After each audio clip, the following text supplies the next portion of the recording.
Good morning बच्चों। तो मैं आप लोग को 11th क्लास प्लस नीट का बायोलॉजी क्लास लेने जा रहा हूँ। ठीक है, तो अपन जो पिछले क्लास में पढ़ाया था, मैं पढ़ाया था, क्या पढ़ाया था भाई? आप लोग को क्लासिफिकेशन से कुछ रिलेटेड टॉपिक बता दिया था। आज उसी टॉपिक से आगे बढ़ते हैं जो है आपका बायोलॉजिकल क्लासिफिकेशन है।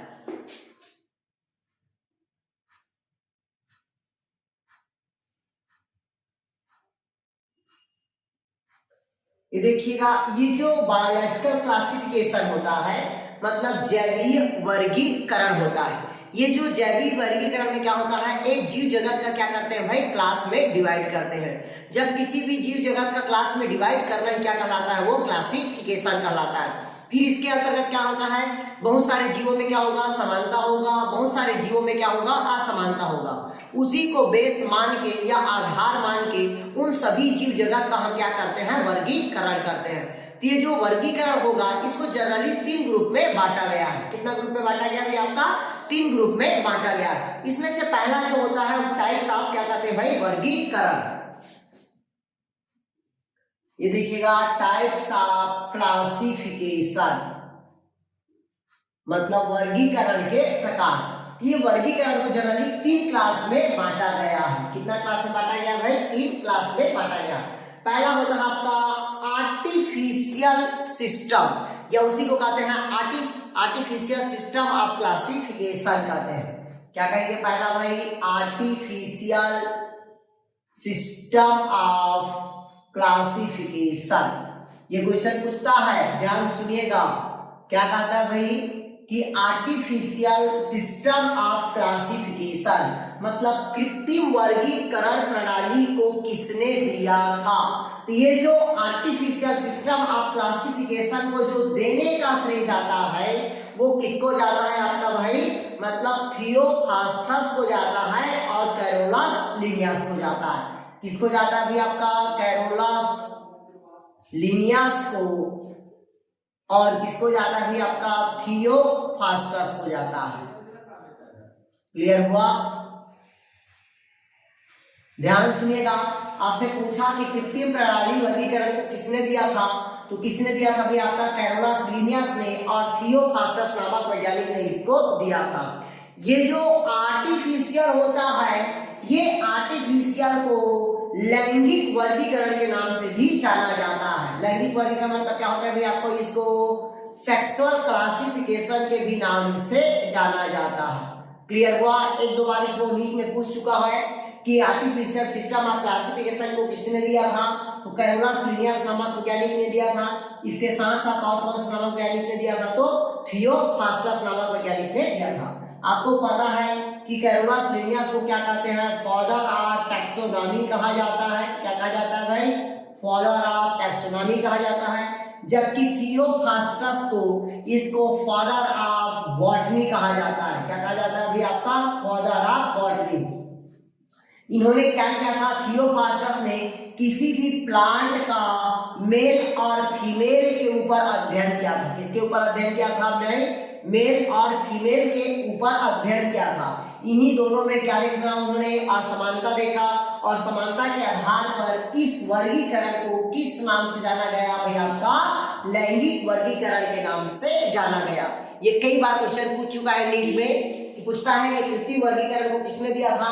तो कैरोलस लिनियस ने, और दूसरा किसने दिया था? थियोफास्टस ने।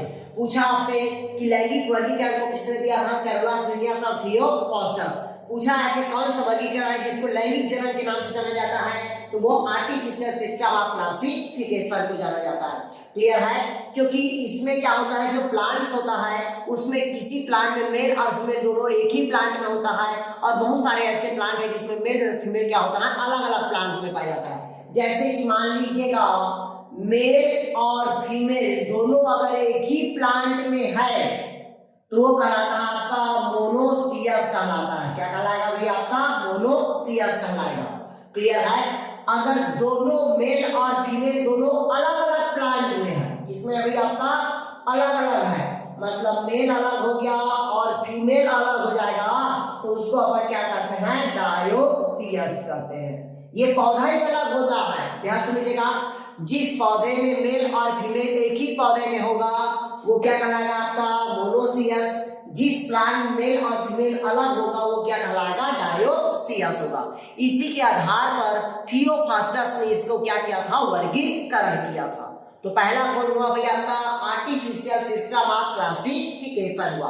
दूसरा देखते हैं अपन, दूसरा होता है आपका नेचुरल सिस्टम ऑफ क्लासिफिकेशन देखते हैं। दूसरा क्या देखेंगे भैया अपन नेचुरल सिस्टम ऑफ क्लासिफिकेशन देखेंगे अपन। दूसरा है हमारा नेचुरल सिस्टम ऑफ क्लासिफिकेशन। देखिए नाम से पता चल रहा है नेचुरल। नेचुरल मतलब क्या होता है प्राकृतिक रूप से। तो प्राकृतिक रूप से जीवों के आकार और प्रकार के आधार पर उसका क्या किया वर्गीकरण किया था। तो जब वर्गीकरण किया तो किसी भी जीव के वातावरण से संबंधित के आधार पर मतलब कोरिलेशन के आधार पर उसका क्या किया था वर्गीकरण किया था। तो जो वर्गीकरण को जो देने का श्रेय जाता है वो सबसे पहले किसने दिया एडेंसन ने दिया था। किसने दिया था भाई एडेंसन ने। किसने दिया एडेंसन ने। ठीक है, लेकिन इसके साथ साथ इस नेचुरल सिस्टम ऑफ क्लासिफिकेशन को बेंथम एंड हुकर नामक वैज्ञानिक ने दिया था। कौन सा नामक वैज्ञानिक ने दिया था भाई आपका बेंथम एंड हुकर नामक वैज्ञानिक ने इस वर्गीकरण को सर्वप्रथम दिया था। किस वर्गीकरण का तो नेचुरल सिस्टम ऑफ क्लासिफिकेशन को दिया था, जिसे क्या कहते हैं अपन प्राकृतिक प्रणाली के नाम से जाना जाता है। अगर पूछा आपसे नेचुरल सिस्टम ऑफ क्लासिफिकेशन को किसने दिया था तो बेंथम एंड हुकर नामक वैज्ञानिक ने दिया था। इसके साथ साथ स्टोरर और यूरसिंगर होता है। क्या होता है भाई स्टोरर और यूरसिंगर होता है। ये बेंथम एंड हुकर के अलावा किसने दिया एडेंसन ने दिया था, स्टोरर और किसने दिया था यूरसिंगर नामक वैज्ञानिक ने दिया था। यार क्लियर है। जिन्होंने क्या कहते हैं भाई आपको पता है कि ये जो जूलॉजिकल नाम मतलब जूलॉजिकल नाम को किसने दिया बेंथम ने दिया था।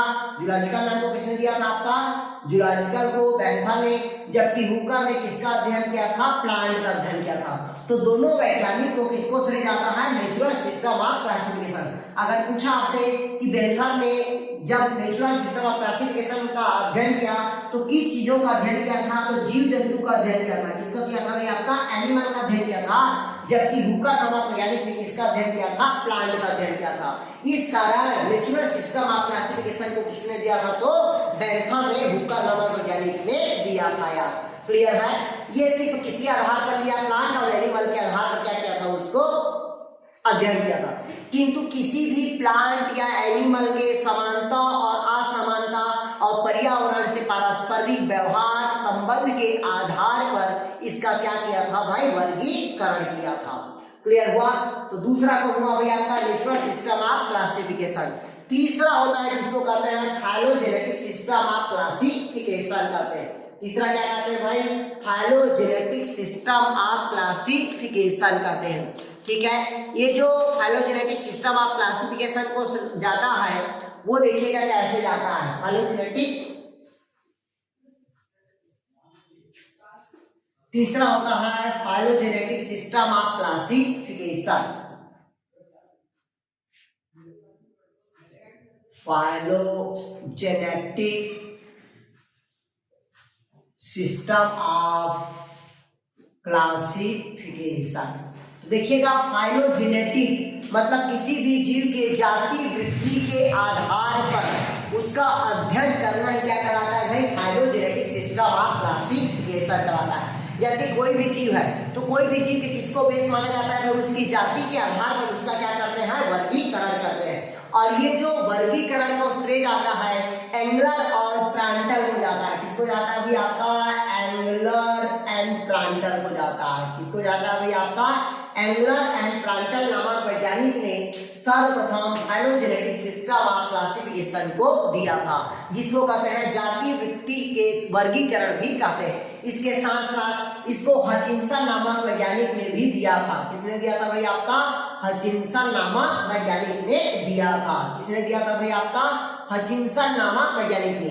इस कारण इसको हचिंसन प्रणाली का वर्गीकरण भी कहा जाता है। इसके साथ साथ इसको तख्ताजन नामक वैज्ञानिक ने भी दिया था। किसने दिया था अभी आपका? तख्ताजन नामक वैज्ञानिक ने इसको दिया था। ध्यान से सुनिएगा, क्वेश्चन कैसे पूछता है, पूछेगा कि तख्ताजन नामक वैज्ञानिक ने कौन से वर्गीकरण को दिया था, तो आपके दिमाग में क्या आना चाहिए? Phylogenetic system of classification. पूछा हचिंसन नामक वैज्ञानिक ने कौन सा वर्गीकरण को दिया था, तो फाइलोजेनेटिक। अगला पूछा एंगर और कार्टर नामक वैज्ञानिक ने कौन सा क्लासिफिकेशन को दिया, तो फाइलोजेनेटिक। बेंथम और हुकर किसको दिया था, तो नेचुरल सिस्टम ऑफ क्लासिफिकेशन। और आर्टिफिशियल को किसने दिया था? Carolus Linnaeus. और किसने दिया था? थियोफास्टस ने दिया था। इस प्रकार से इससे क्या करता है भाई? वर्गीकरण से आपका क्वेश्चन बनता ही है। क्लियर है? अब इस वर्गीकरण के साथ साथ देखते हैं अपन system of classification of living organism. मतलब लिविंग बीइंग के आधार पर, मतलब जीव जगत के आधार पर वर्गीकरण करते हैं। क्या करते हैं भाई? वर्गीकरण। तो देखिएगा वर्गीकरण में क्या होता है? 2 किंगडम क्लासिफिकेशन होगा, 3 किंगडम क्लासिफिकेशन होगा, 4 किंगडम क्लासिफिकेशन होगा और 5th किंगडम क्या होगा? क्लासिफिकेशन होगा। तो सबसे पहले देखते हैं अपन क्लासिफिकेशन, मतलब system of classification of living beings related, मतलब किसी भी जीव के समानता और असमानता के आधार पर क्या किया था? उसका वर्गीकरण किया था। तो लिविंग ऑर्गेनिज्म में देखते हैं अपन।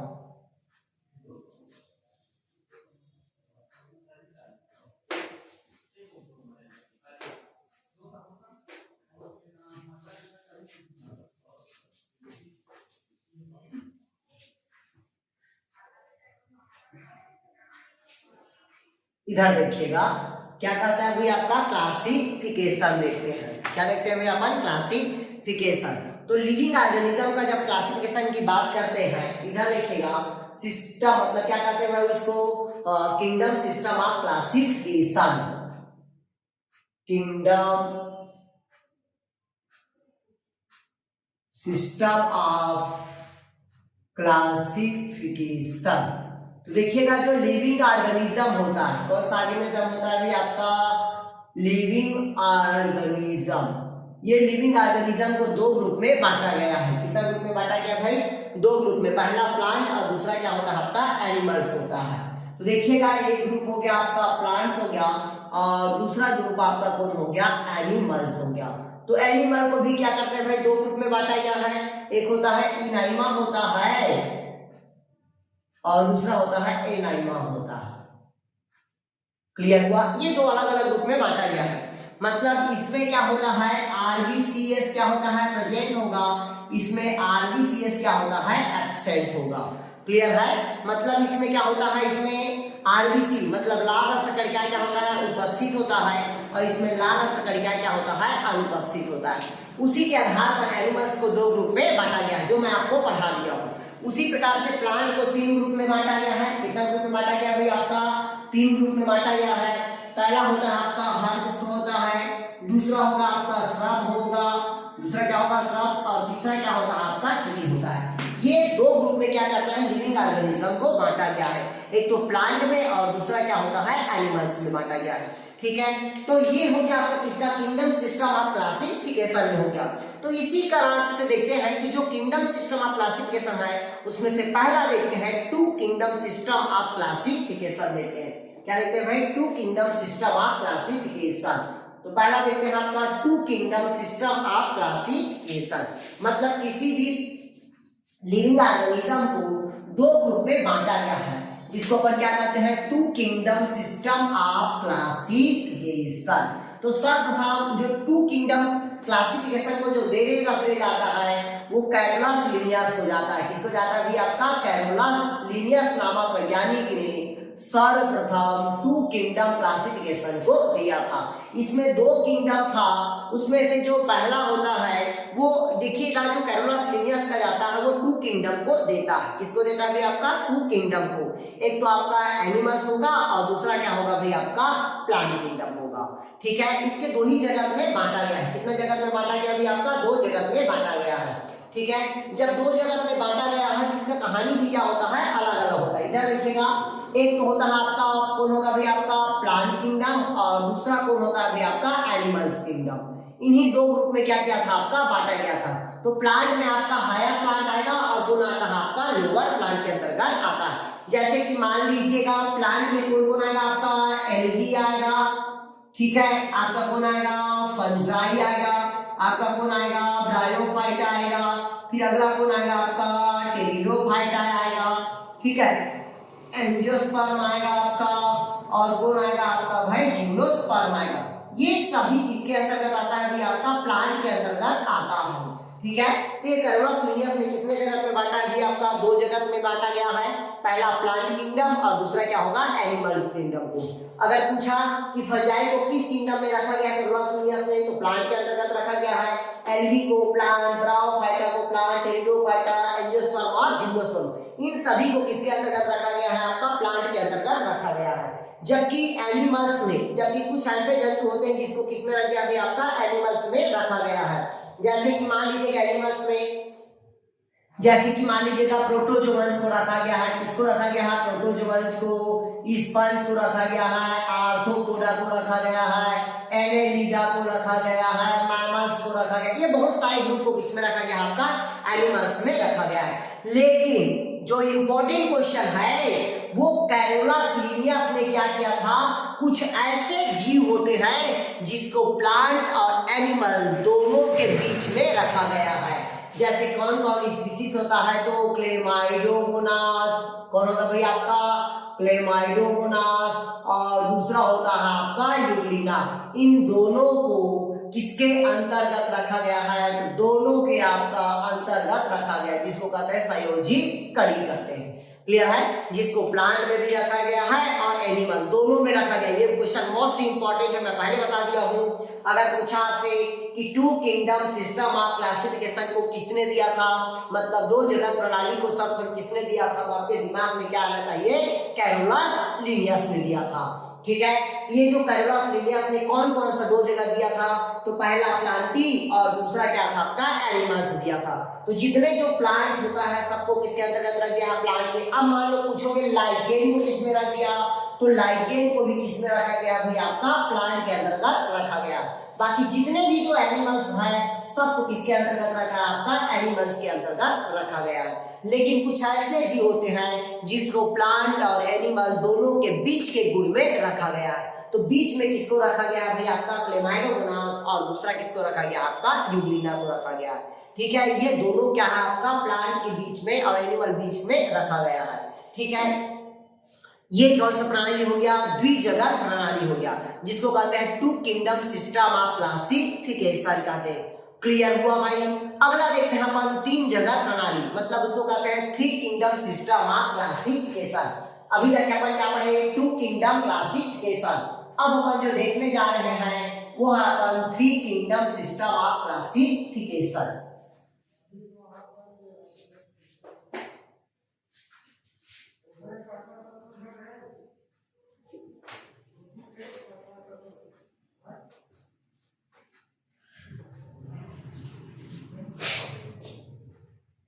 अब 2 के बाद देखते हैं 3 किंगडम क्लासिफिकेशन।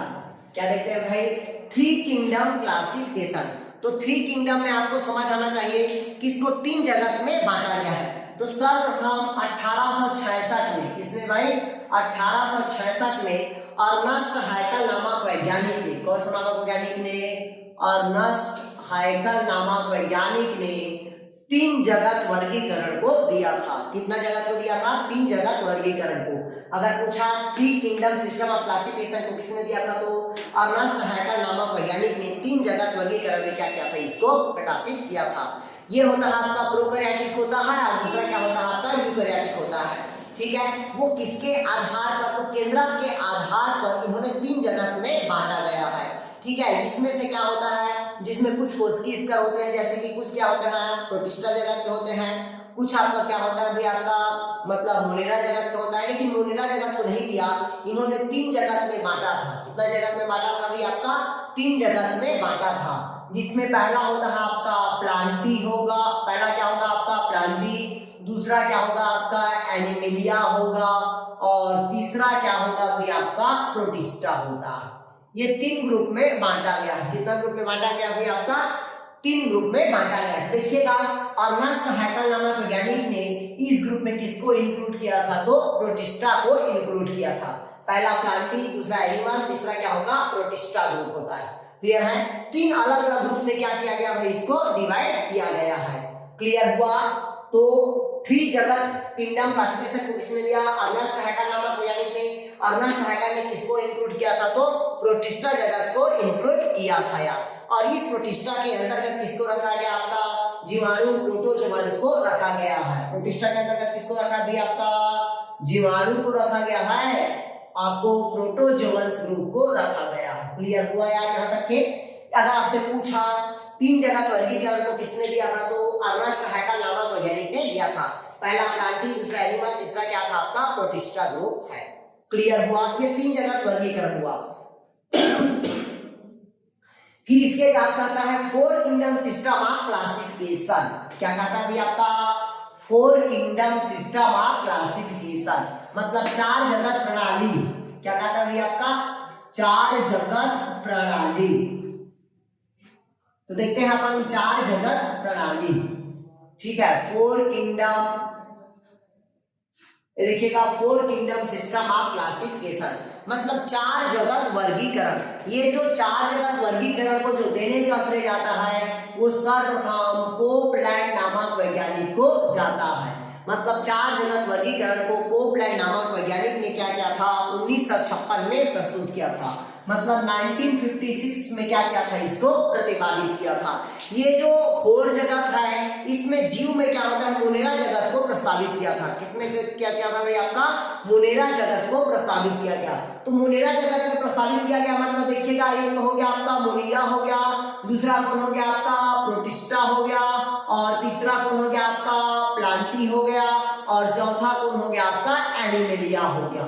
ये देखिए 4 जगत है। पहला आपका मोनेरा, दूसरा क्या होगा आपका? प्रोटिस्टा, तीसरा क्या होगा आपका? प्लांटी, और चौथा क्या होगा आपका? एनिमेलिया होगा। मैं बताया 3 जगत वर्गीकरण में क्या था आपका? प्रोटिस्टा था, प्लांटी था, और क्या था आपका? एनिमेलिया था। देखिएगा ये 2 जगत प्रणाली के अंतर्गत आया। ठीक है, और ये तीनों कितना अंतर्गत आया आपका? 3 जगत प्रणाली, और ये चारों किसके अंतर्गत आया आपका? 4 जगत प्रणाली के अंतर्गत आया। तो 4 जगत प्रणाली को किसने दिया था? कोपलैंड नामक वैज्ञानिक ने दिया। कब दिया? 1956 में दिया था। 1956 में सर्वप्रथम कोपलैंड ने क्या किया था भाई? आपका 4 जगत वर्गीकरण को दिया था। इस 4 जगत वर्गीकरण में इन्होंने मोनेरा को क्या किया था? इंक्लूड किया था। किसको इंक्लूड किया गया था भाई? आपका मोनेरा को इंक्लूड किया गया। जबकि प्रोटिस्टा जगत के अंतर्गत केवल एक कोशिकीय और यूकैरियोटिक जीवों को रखा गया है। किसके अंतर्गत भाई? आपका प्रोटिस्टा के अंतर्गत। किसको रखा गया? आपका यूकैरियोटिक, मतलब यूनिसेलुलर और यूकैरियोटिक सेल किसके अंतर्गत रखा है? आपका प्रोटिस्टा के अंतर्गत रखा गया है। किसको? आपका यूनिसेलुलर, मतलब एक कोशिकीय को, और दूसरा किसको रखा गया? आपका यूकैरियोटिक जीवों को किसके अंतर्गत रखा है? प्रोटिस्टा के अंतर्गत रखा गया है। जबकि बैक्टीरिया को किसके अंतर्गत रखा गया भाई? आपका मोनेरा के अंतर्गत रखा गया है। ये कौन सा जगत होता है अभी? आपका 4 जगत वर्गीकरण होगा। ठीक है, मतलब आपसे पूछा 2 किंगडम क्लासिफिकेशन को किसने दिया? कैरोलस लिनियस ने। 3 किंगडम क्लासिफिकेशन को किसने दिया? अर्नेस्ट हैकर नामक वैज्ञानिक ने। जबकि 4 जगत वर्गीकरण को किसने दिया था? तो कोपलैंड नामक वैज्ञानिक ने दिया था। और 4 जगत कौन कौन हो रहा है? तो मोनेरा हो रहा है, प्रोटिस्टा हो रहा है, प्लांटी हो रहा है, और कौन हो रहा है? आपका एनिमेलिया हो रहा है। क्लियर हुआ? लेकिन सबसे अधिक मात्रा में जो मान्यता प्राप्त हुआ था वो 5 जगत वर्गीकरण को दिया था, जिसको कहते हैं अपन 5 किंगडम सिस्टम ऑफ क्लासिफिकेशन कहते हैं। तो अगला देखते हैं अपन 5 किंगडम सिस्टम ऑफ क्लासिफिकेशन।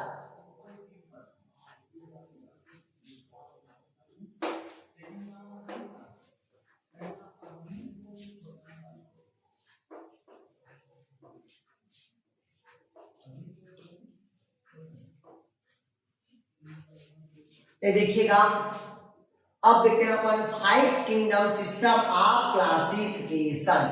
कौन सा भाई? आपका 5 किंगडम सिस्टम ऑफ क्लासिफिकेशन, 5 जगत वर्गीकरण। ये जो 5 जगत वर्गीकरण को जो देने का श्रेय जाता है वो सर्वप्रथम RH विटकर में जाता है। किसको जाता है भाई? आपका RH विटकर में जाता है। क्लियर है? ये क्वेश्चन पूछता है कि 5 जगत क्लासिफिकेशन को सर्वप्रथम किसने दिया था? तो आर एच विटकर ने दिया था। और सबसे अधिक मात्रा में जो मान्यता प्राप्त हुआ था ये आर एच विटकर का ही हुआ था, जिन्होंने 5 जगत में क्या किया था, वर्गीकरण को डिवाइड किया था। ये 5 जगत वर्गीकरण में जो डिवाइड किया गया था लिविंग ऑर्गेनिज्म को, वो कौन कर रहा है, ध्यान से सुनिएगा, ठीक है। ये देखिएगा 5 जगत वर्गीकरण में जो पहला था वो आपका मोनेरा था। पहला कौन था भाई आपका, मोनेरा। दूसरा कौन था आपका, प्रोटिस्टा था। और तीसरा कौन था आपका, फंजाई है। और चौथा कौन था आपका, प्लांटी। और पांचवा कौन है आपका, एनिमेलिया है। क्लियर है। ये 5 जगत में क्या क्या था, वर्गीकरण वो बांटा गया है। यही 5 जगह सबसे अधिक मात्रा में मान्यता प्राप्त हुआ था। अगर आपसे पूछा कि 5 किंगडम क्लासिफिकेशन को किसने दिया था, तो 5 किंगडम क्लासिफिकेशन को सर्वप्रथम किसने दिया था, आर एच विटकर नामक वैज्ञानिक ने दिया था। ठीक है। पहला कौन था आपका, मोनेरा। दूसरा कौन था आपका, प्रोटिस्टा। तीसरा क्या था आपका, फंजाई। चौथा क्या था आपका, प्लांटी। और पांचवा क्या था आपका, एनिमिलिया था। इसी 5 जगत में क्या क्या है आपका, वर्गीकरण किया है। ठीक है। जो सबसे अधिक मात्रा में क्या हुआ भी आपका, मान्यता प्राप्त हुआ, किसका हुआ, तो आर एच विटकर का हुआ। अब इस 5 जगत वर्गीकरण में कौन किसका प्रतिनिधित्व करता है, कौन किसमें कौन सा स्पीशीज आता है, उसको भी किसने बताया था, आर एच विटकर नामक वैज्ञानिक ने बताया था। तो इसको मैं जो बता रहा हूं उसको आप नोट करिएगा, क्योंकि ये एग्जाम में पूछता है। जैसे कि मोनेरा के अंतर्गत कौन कौन आता है, तो मोनेरा के अंतर्गत क्या क्या आता है, ध्यान से सुनिएगा। एग्जाम्पल में मैं आपको लिख रहा हूँ, इसका जो एग्जाम्पल आता है वो है आपका पहला आर्की बैक्टीरिया। कौन आएगा भाई, आर्की बैक्टीरिया। ये एग्जाम्पल आपका मोनेरा का। दूसरा होगा आपका यू बैक्टीरिया, क्लियर है। और तीसरा होगा आपका साइनोबैक्टीरिया। ये तीनों किसके अंतर्गत आता है, आपका मोनेरा के अंतर्गत आता है। अगर पूछा आपसे कि आर्की बैक्टीरिया, यू बैक्टीरिया और साइनोबैक्टीरिया इन तीनों किसमें आता है, तो मोनेरा ग्रुप में आता है। क्लियर हुआ। दूसरा आपसे पूछा प्रोटिस्टा। दूसरा क्या पूछता है भाई आपका, प्रोटिस्टा। तो प्रोटिस्टा के अंतर्गत आता है आपका यूग्लिना। प्रोटिस्टा में कौन आएगा भाई आपका, यूग्लिना। कौन आएगा आपका, यूग्लिना आएगा। डायनोफ्लैजिलेट आएगा, डायनोफ्लैजिलेट। ठीक है। और अगला कौन आता है आपका, डायटम्स आता है। ये तीनों स्पीशीज किसमें आता है आपका, प्रोटिस्टा के ग्रुप में आता है। ध्यान सुन लीजिएगा। मोनेरा में कौन आएगा आपका, आर्की बैक्टीरिया, यू बैक्टीरिया और साइनोबैक्टीरिया आता है। जबकि प्रोटिस्टा के अंतर्गत कौन आएगा, यूग्लिना आएगा, डायनोफ्लैजिलेट आएगा और डायटम्स आता है। क्लियर है। जबकि फंजाई के अंतर्गत, फंजाई मतलब क्या होता है भाई आपका, कवक, तो इसके अंतर्गत आता है ईस्ट आएगा, मोल्ड आएगा, मशरूम आएगा। कौन आएगा भाई आपका, ईस्ट आएगा, मोल्ड आता है और कौन आता है आपका, मशरूम आता है। और आता है आपका एक्टिनोमाइसिटिस ग्रुप का आएगा। क्लियर है। बैसिडियोमाइसिटिस ग्रुप का आएगा। ठीक है। और कौन आता है भी आपका, ड्यूट्रोमाइसिटिस ग्रुप का आएगा। ड्यूट्रोमाइसिटिस, थाइकोमाइसिटिस, एस्कोमाइसिटिस, बहुत सारे ग्रुप किसमें आता है आपका, फंजाई ग्रुप में आता है।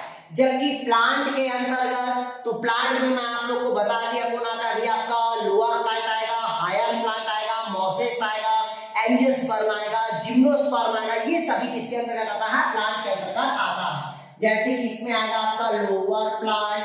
लोअर प्लांट में कौन आएगा भी आपका, एल्गी आएगा। ठीक है। और लीवर वर्ड्स आएगा। लीवर वर्ड्स मतलब कौन आएगा आपका, ब्रायोफाइटा आएगा। ब्रायोफाइटा के साथ साथ कौन आएगा आपका, टेरिडोफाइटा आएगा। और आपका कौन आएगा, एंजियोस्पर्मिक आएगा। और कौन आएगा आपका, जिम्नोस्पर्म आएगा। ये सभी किसके अंतर्गत आता है, प्लांट के अंतर्गत आता है। बाकी जो शेष बचता है एनिमल के अंतर्गत आता है। जैसे कि आर्थ्रोपोडा हो गया, निडेरिया हो गया, क्रीमी हो गया, मोलस्का हो गया, इकाइनोडर्मेटा हो गया, लोअर कार्डेटा, हायर कार्डेटा, मत्स्य हो गया, एम्फीबियम हो गया, सरीसृप हो गया, पक्षी हो गया, स्तनधारी। ये सभी किसके अंतर्गत आता है, तो एनिमलिया के अंतर्गत आता है। इसी कारण सबसे अधिक मात्रा में जो मान्यता प्राप्त हुआ था वो आर एच विटकर का क्लासिफिकेशन अधिक मात्रा में क्या हुआ, मान्यता प्राप्त हुआ। और इसी सभी को क्या किया था, आर एच विटकर ने क्या किया था, अलग अलग ग्रुप में क्या किया दिया था, इसको डिवाइड किया था। अब क्वेश्चन ये बनता है कि जब आर.एच. व्हिटकर ने किसी भी चीज का जब वर्गीकरण किया था, क्लासिफिकेशन लिया था, तो किसको आर.एच. व्हिटकर ने बेस माना था और कौन सा ऐसे जो संरचना है या स्ट्रक्चर है या कौन सा मॉर्फोलॉजिकल है जिसके आधार पर आर.एच. व्हिटकर ने क्या किया था, उसका क्लासिफिकेशन किया था। तो जो आर.एच. व्हिटकर ने जो क्लासिफिकेशन किया था वो बहुत सारी चीजों को क्या किया था, उन्होंने लिया था। तो वो कौन कौन सी चीजें लिया था उसी को आप ध्यान में सुनिएगा, उसी से क्वेश्चन बनता है। अब क्वेश्चन बनता है कि आर.एच. व्हिटकर ने जब वर्गीकरण किया तो किसको किसको आधार माना था। ठीक है, तो 5 जगह वर्गीकरण में क्या किया था, डिवाइड किया गया था। तो इसी को आप लिखेंगे। पूछता है कि आर.एच. व्हिटकर ने जब 5 जगह वर्गीकरण में किया था तो कौन कौन चीज है या कौन कौन क्या है जिसके आधार पर उन्होंने वर्गीकरण दिया था। तो किसको किसको बेस माना था उसको लिखते हैं और वहीं से नीट में क्वेश्चन आपका पूछता है। ठीक है, तो किसको, ये अभी इस साल भी आया था कि आर.एच. व्हिटकर ने किसको बेस मान के क्या किया था, वर्गीकरण किया था। तो आर.एच. व्हिटकर ने किसको किसको बेस मारा था, तो पहला इसमें देखते हैं, इसकी जो था वो सेल स्ट्रक्चर था। पहला मतलब आधार किसको माना, जब वर्गीकरण किया था तो आधार, तो पहला किया था स्ट्रक्चर, आप क्या किया था, सेल किया था। मतलब पहला क्या था आपका, सेल स्ट्रक्चर को बेस माना था। याद रखना किसी भी जीवों का क्या होता है, संरचना, और ये संरचना में कहता है कॉम्प्लीमेंट्री ऑफ सेल। मतलब क्या कहता है भाई,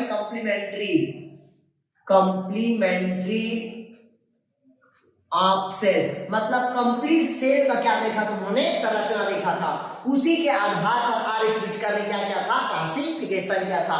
दूसरा होता है आपका थाइलस ऑर्गेनाइजेशन, मतलब उसकी गठन कैसा हुआ उसको भी बेस माना था। पहला क्या देखा, उसकी संरचना के आधार पर, दूसरी उसकी संगठन के आधार पर, और तीसरा जो बेस माना था वो है आपका मोड ऑफ न्यूट्रिशन के आधार पर। तीसरा कौन होता है भाई, आपका मोड ऑफ न्यूट्रिशन के आधार पर क्या किया था, उन्होंने वर्गीकरण दिया था।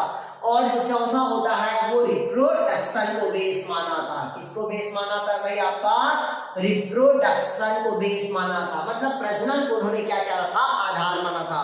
और जो पांचवा होता है जो फाइलोजेनेटिक रिलेशनशिप के आधार पर किया था, इसको बेस माना था भाई आपका फाइलोजेनेटिक रिलेशनशिप। इन्हीं पांचों को आर.एच. व्हिटकर ने क्या किया था, बेस माना था, और इन्हीं पांचों के आधार पर उन्होंने क्या किया था, वर्गीकरण किया था। क्लियर हुआ? तो ध्यान से सुनिएगा। अगर आपसे पूछा कि आर.एच. व्हिटकर ने कितने क्लास में वर्गीकरण दिया था, तो 5 क्लास। पहला मोनेरा, दूसरा प्रोटिस्टा, तीसरा आपका फंजाई, चौथा प्लांटी और पांचवा एनिमल्स होगा। क्वेश्चन पूछा कि आर.एच. व्हिटकर ने किसको बेस माना था वर्गीकरण के लिए, तो बेस किसको माना था, सेल स्ट्रक्चर के आधार पर, दूसरा थाइलस ऑर्गेनाइजेशन के आधार पर, तीसरा मोड ऑफ न्यूट्रिशन के आधार पर, चौथा रिप्रोडक्शन के आधार पर, पांचवा फाइलोजेनेटिक के आधार पर। इन्होंने केंद्रक को बेस नहीं माना था, और ये हर साल ये क्वेश्चन यहाँ से आता ही है कि जब आर.एच. व्हिटकर ने क्लासिफिकेशन किया था तो किसको बेस नहीं माना था, तो उन्होंने केंद्रक को बेस नहीं माना था। ये याद रखना है आप। क्लियर हुआ? तो आज इतना ही पढ़िए, फिर इसके बाद मैं आप लोग को कल से मतलब अपना मोनेरा पढ़ाना स्टार्ट करूंगा। मतलब कौन सा ग्रुप स्टार्ट करूंगा, मोनेरा ग्रुप का। ठीक है दोस्तों, ओके, थैंक यू।